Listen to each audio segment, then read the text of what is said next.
Does your brain automatically go straight to the worst case scenario thoughts when it comes to insomnia? Yeah, I know I can raise my hand for that one, and this is completely normal. Now, in this video, I'm going to talk about why these catastrophic worst case scenarios and all these fear-based thoughts actually feed into insomnia and keep you stuck. And for those of you who don't know me, my name is Caitlin, and I am the owner and creator of the Sleep Makeover Method. I have been helping people since 2021 get more sleep, even when nothing has worked before. So if you're ready to learn how to shift your fear-based thoughts, how to shift your catastrophic thoughts, then go ahead and stick around and let's get started.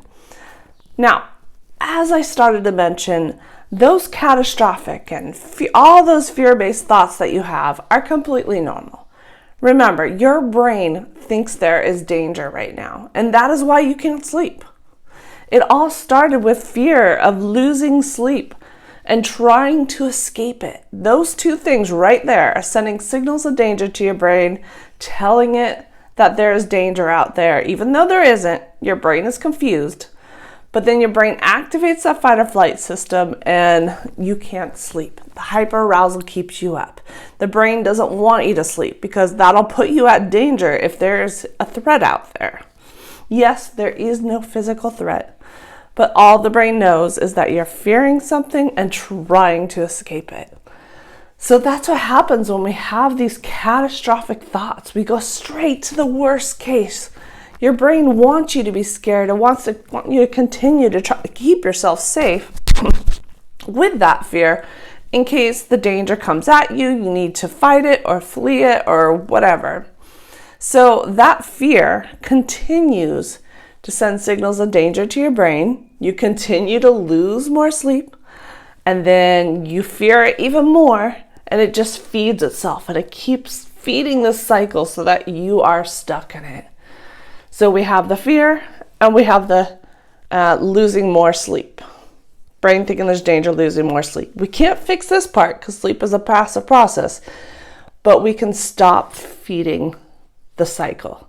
That is how we start to sleep more, how we teach the brain that we are safe as going after this.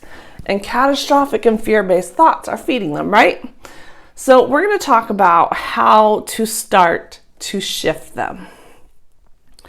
So let's take the example of, what if I never sleep again? What if I never overcome insomnia and I only get a little bit of sleep? Is your brain trying to protect you? Yes, that's what all the fear is about. It's feeding into this. But is this ultimately true? I want you to ask yourself, what are the chances that you'll never sleep again? Here's a hint. I had severe insomnia for 30 years, and I'm here to tell you that you can overcome it.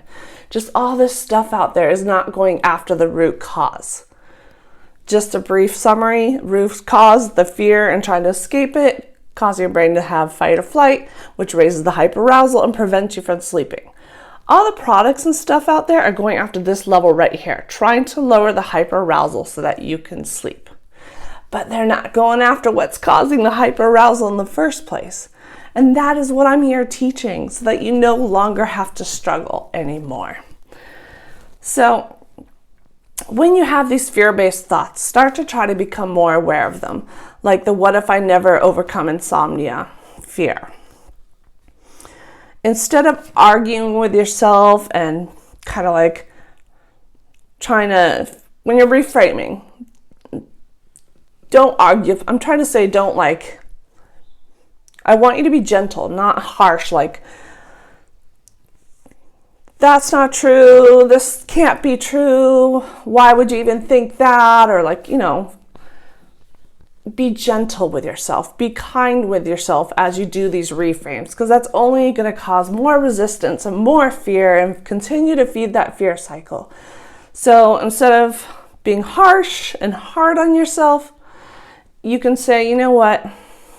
There are plenty of people that have overcame insomnia, like Caitlin. I just have been approaching it the wrong way, and I didn't know because there's a lot of misinformation out there.